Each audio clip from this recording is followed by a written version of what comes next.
Un accord de principe a été signé entre la RDC et une entreprise américaine, Cobalt Metals. Un document qui va booster l'exploitation de minerais essentiels à la transition énergétique en République démocratique du Congo.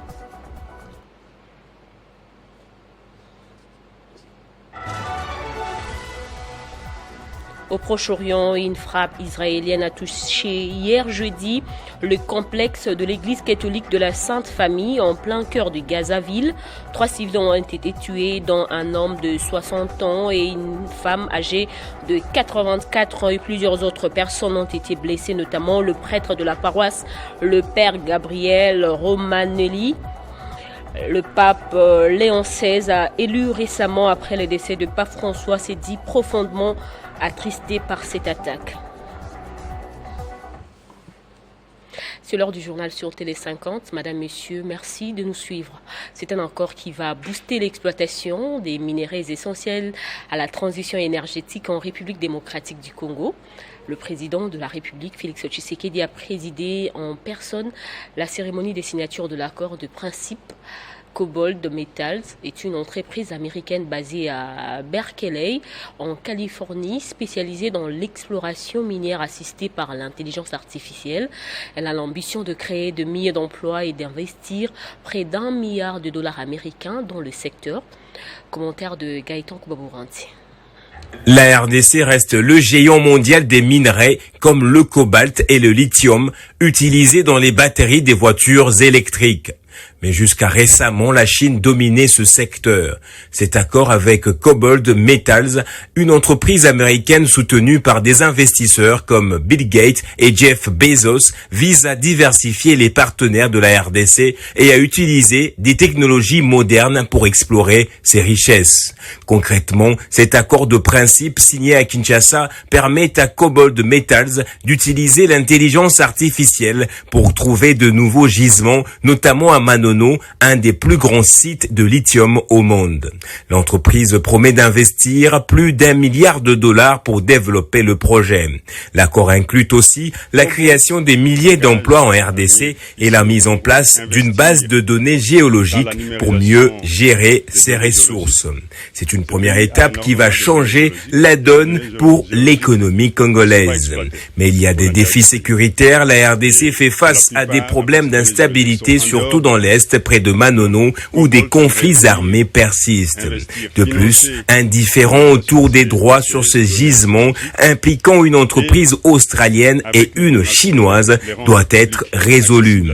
Cobalt veut aussi garantir des pratiques éthiques pour éviter les scandales liés au travail des enfants ou à la destruction de l'environnement.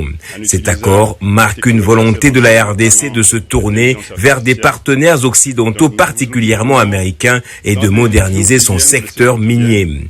Cobalt Metals est dirigé en RDC par Benjamin Katabuka, un avocat congolais avec une expérience internationale significative. Il est aussi membre du barreau de New York avec plus de 10 ans d'expérience dans le secteur minier congolais.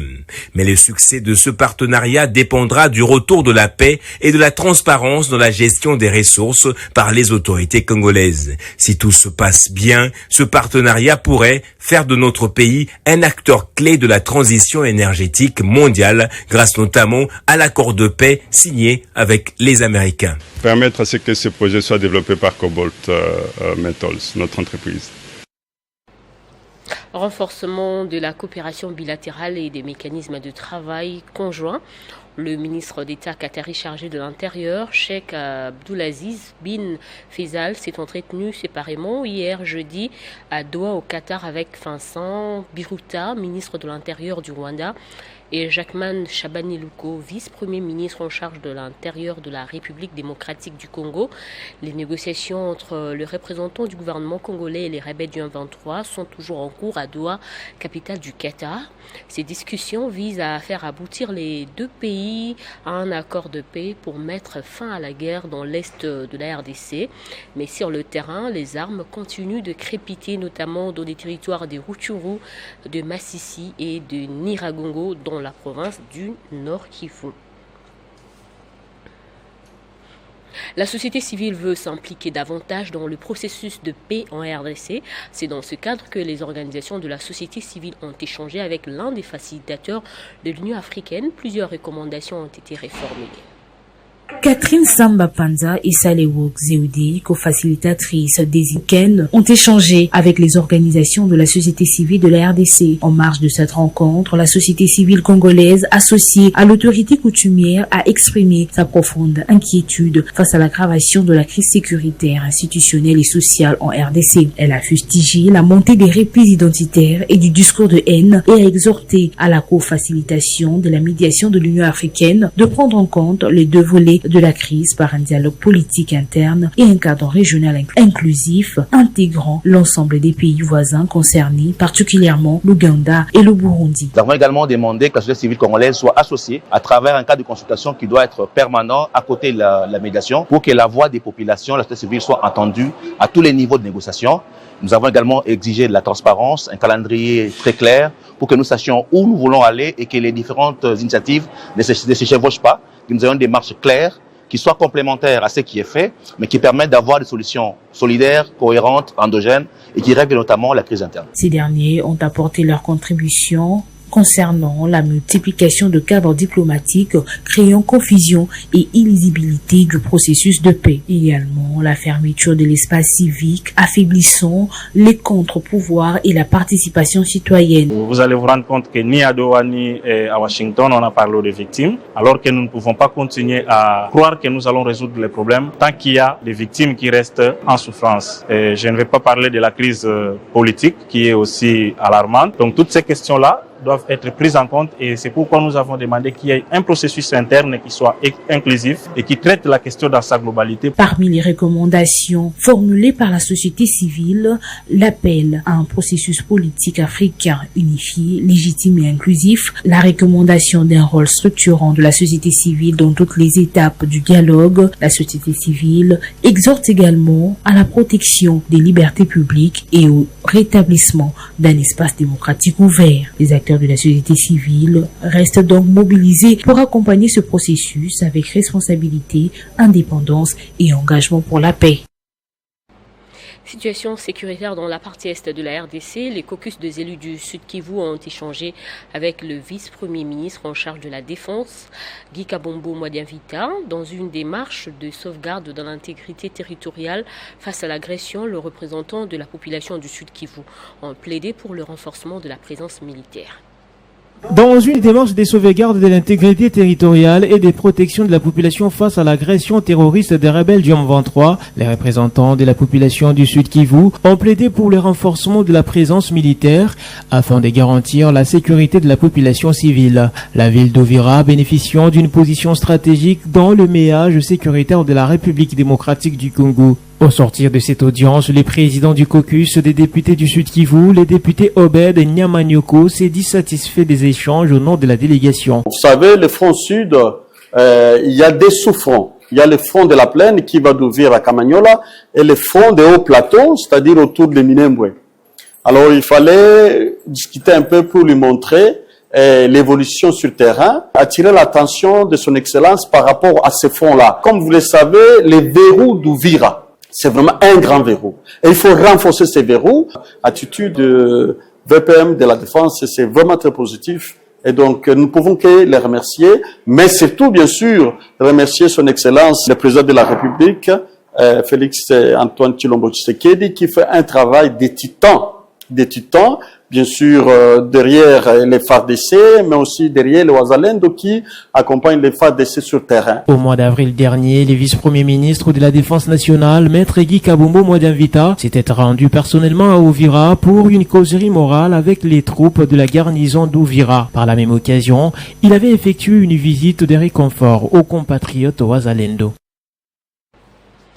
Des tensions ont été éclatées au sein du bureau permanent d'enquête d'accidents et d'incidents d'aviation. Les agents et cadres ont manifesté devant le ministère des Transports pour dénoncer la gestion opaque du directeur général Chimbalanga Mukoma Sami, qu'ils accusent de détournement des fonds, des recrutements illégaux et des licenciements abusifs. Ils appellent à une intervention urgente du vice-premier ministre en charge du transport, Jean-Pierre Bemba. Ce jeudi, une foule importante s'est rassemblée pour protester devant le ministère des Transports, voies des communications et des enclavements. Les agents et dirigeants du bureau permanent d'enquête d'accidents et incidents d'aviation critiquent la mauvaise administration attribuée à leur directeur général, Chimbalanga Mukoma Sami. Les accusations incluent l'appropriation présumée des salaires de plus de 41 employés sur une période d'1 an, l'embauche de faux employés sans suivre le processus légaux et une gestion considérée comme non transparente et discriminatoire. Exprimons notre ras-le-bol pour des faits avérés ci-après. Révocation abusive des 41 agents et cadres. Changement des noms des agents et cadres sur les listings de paye et sur des listes déclaratives au profit des fictifs qu'il envoie à la direction des pays au budget. Création des antennes du BPA en violation du cadre organique du BPA sans l'aval du ministère des tutelles avec des mutations punitives des agents dont la tête ne lui plaît pas. Confiscation des attributions d'autres membres du comité directeur. Devant cette circonstance, les protestateurs exhortent le vice-premier ministre responsable des transports, Jean-Pierre Bemba Gombo, à s'engager personnellement pour obtenir la destitution du directeur général Chimbalanga Mukoma Sami et le rétablissement sans délai des employés qu'il considère avoir été injustement licenciés. Les protestateurs croient que cette action des contestations pourra restaurer la confiance parmi les employés et établir un nouveau leadership davantage préoccupé par la transparence et le respect des droits des travailleurs. En dehors de nos frontières, l'armée française a officiellement quitté les sols sénégalais hier jeudi. Ce retrait s'inscrit dans un cycle des désengagements français en Afrique de l'Ouest, résonne comme un tournant historique. Les accords de défense militaire entre Paris et Dakar avaient été conclus entre 1960 et 1974. Héritier Tambois pour les détails. La France n'a plus de bases militaires en Afrique de l'Ouest. Le retrait de ses troupes au Sénégal est une fin après plus de 6 décennies de collaboration militaire dans la lutte contre le terrorisme. Dakar était resté l'un des plus fidèles alliés de Paris depuis l'indépendance du Sénégal en 1960. À la base de ce retrait, la pression de l'actuel président Bassirou Diomaye Faye qui a exigé le départ de l'armée française pour des raisons de souveraineté. 350 soldats des éléments français et FS ont quitté le Sénégal, restituant le Korguel, la plus grande installation militaire française dans le pays, et l'escale aéronautique militaire située à l'aéroport. La cérémonie des restitutions a eu lieu le jeudi 17 juillet à Dakar, capitale sénégalaise. Pour le chef d'état-major des armées du Sénégal, cette cérémonie marque un tournant important dans le riche et long parcours militaire entre les deux pays. La cérémonie qui nous réunit ce jour marque un tournant important dans le riche et long parcours de la coopération militaire entre le Sénégal et la France. Depuis 2022, l'armée française a mis fin à sa présence permanente au Mali, au Burkina Faso, au Niger, au Tchad, en Côte d'Ivoire et au Gabon, où la base française s'est muée en camp partagé gabono-français axé sur la formation. Au Proche-Orient, une frappe israélienne a touché hier jeudi matin le complexe de l'église catholique de la Sainte Famille en plein cœur de Gazaville. 3 civils ont été tués, dont un homme de 60 ans et une femme âgée de 84 ans, et plusieurs autres personnes ont été blessées par contre, notamment le prêtre de la paroisse, le père Gabriel Romanelli. Ces sanctuaires, le seul lieu de culte catholique de toute la bande de Gaza, servait de refuge à des dizaines de familles déplacées par la guerre, parmi lesquelles des enfants, des personnes handicapées et des femmes âgées. L'attaque a ravivé l'émotion et la colère dans la région comme au sein de la communauté internationale. L'armée israélienne a reconnu avoir frappé la zone par erreur, évoquant un tir égaré au cours des opérations militaires dans le quartier des Zeytoun. Dans une déclaration, les autorités israéliennes ont exprimé leur profond regret et ont promis l'ouverture d'une enquête pour établir les responsabilités. Et les papes Léon XIV, élu récemment après le décès du pape François, s'est dit profondément attristé par cette attaque.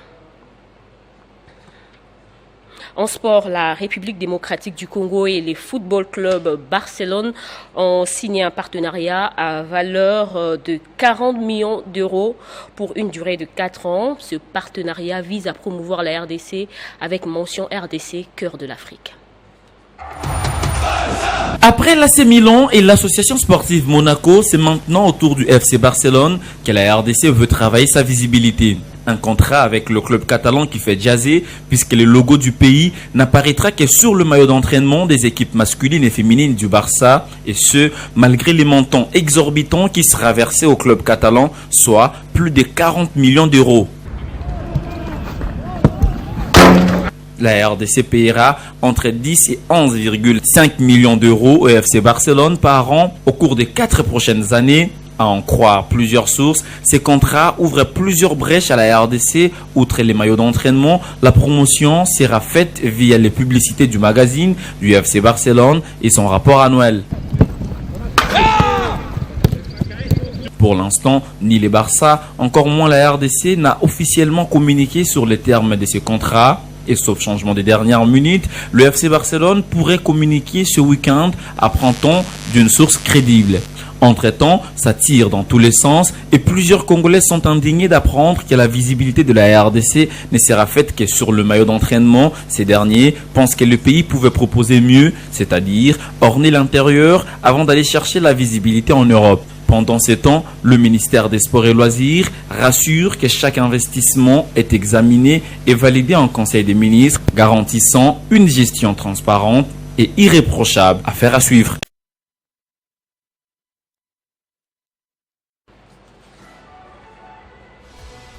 Un accord de principe a été signé entre la RDC et une entreprise américaine, Cobalt Metals. Un accord qui va booster l'exploitation de minerais essentiels à la transition énergétique en République démocratique du Congo. Au Proche-Orient, une frappe israélienne a touché hier la paroisse catholique Sainte-Famille en plein cœur de Gazaville. 3 civils ont perdu la vie et plusieurs blessés ont été enregistrés. Le pape Léon XIV s'est dit profondément attristé par cette attaque dont l'armée israélienne a reconnu avoir frappé la zone par erreur. Ne nous quittez pas, la revue de presse est dans un instant.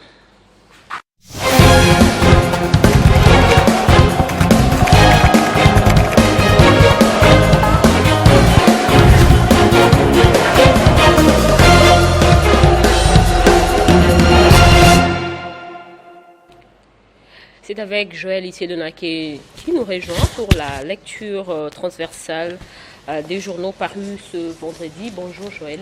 Bonjour Bédouine Kenge. On ouvre avec ce sujet mine. La RDC signe un accord de principe avec l'entreprise Cobalt Metals pour l'exploitation minière. Alors Bédouine Kenge, les médias en ligne Info Plus note que la République démocratique du Congo poursuit sa stratégie d'ouverture aux investissements étrangers dans le secteur minier. Hier jeudi à la Cité de l'Union africaine à Kinshasa, un accord de principe a été signé entre le gouvernement congolais et l'entreprise américaine Cobalt Metals, spécialisée dans l'exploration minière assistée par l'intelligence artificielle. Présidé par le chef de l'État, Félix-Antoine Tshisekedi, ce média précise que cette cérémonie marque une nouvelle étape dans la coopération bilatérale entre la RDC et les États-Unis dans le secteur stratégique des ressources naturelles. Et un autre média qui a abordé ce sujet, c'est l'agence congolaise de presse qui écrit que selon le directeur général de l'entreprise américaine, l'accord signé va s'exécuter en 3 volets. L'entreprise s'engage donc à venir investir au Congo dans la numérisation des données géologiques, l'exploitation en utilisant la technologie assez avancée, notamment l'intelligence artificielle et les développements miniers du projet du lithium qui se situe à Manono dans la province du Tanganyika. Benjamin Katabuka a indiqué que la RDC a d'énormes données géologiques qui ne sont pas exploitées pour l'intérêt du pays. Il a fait savoir que Cobalt Metals veut venir financer la numérisation des 10 données afin de rendre accessible à tout le monde pour faciliter les investissements au Congo dans le secteur minier. Et dans cette perspective, il a promis que son entreprise va déposer prochainement les demandes des permis de recherche sur des vastes étendues de la terre à l'aide de la technologie américaine. Et puis Radio Okapi qui conclut en rappelant que c'est le ministre congolais des Mines, Kizito Pakabomba et le directeur général de Cobalt Metal en RDC, Benjamin Katabuka, qui a procédé à la signature de cet accord qui scelle donc un partenariat stratégique visant à ouvrir la voie aux investissements américains dans le secteur. En attendant, Joël, je l'ai respiré. On va prendre la tribune de Simon Kiaka dénommé l'Est de la RDC quand la guerre informationnelle supplante le front militaire. Alors, les défis congolais notent que, alors que les tensions entre la RDC et le Rwanda s'accentuent, Paul Kagame renforce donc sa stratégie belliqueuse malgré les engagements de la paix pris à Washington. Lors de son point de presse le 4 juillet, il a multiplié des attaques contre Kinshasa, brandissant une fois de plus l'argument des FDLR offensivement évoqué, rarement prouvé. Le régime de Kigali est désormais accusé de mener une guerre hydrique, notamment via une vaste offensive informationnelle. Selon un rapport de l'université de Clemson, l'intelligence artificielle est utilisée pour manipuler l'opinion publique, notamment sur les réseaux sociaux, avec plus de 464 comptes X mobilisés pour diffuser des fausses informations. Le journal Le Défi congolais continue en disant que les Nations Unies confirment de leur côté l'implication militaire du Rwanda aux côtés du M23 avec un objectif clair, le contrôle des territoires et des ressources minières congolaises. Et face à l'affaiblissement diplomatique de Kigali, la guerre de l'information devient un levier pour justifier ses actions et masquer ses intentions, allant jusqu'à prôner une forme d'autodétermination des populations par transplantation. Et dans ces contextes, Kinshasa est donc appelé à renforcer sa vigilance. La guerre ne se joue plus seulement sur terrain, mais aussi sur les écrans. Voilà qui met fin, Bédrine Kingé, à notre revue de presse de ce jour. Alors donc on finit avec cette tribune signée Alain Kiaka, Joël Isilona. Merci pour cette sélection. C'est moi qui vous remercie. C'en est fini également avec cette édition. Merci de votre fidélité à Télé 50.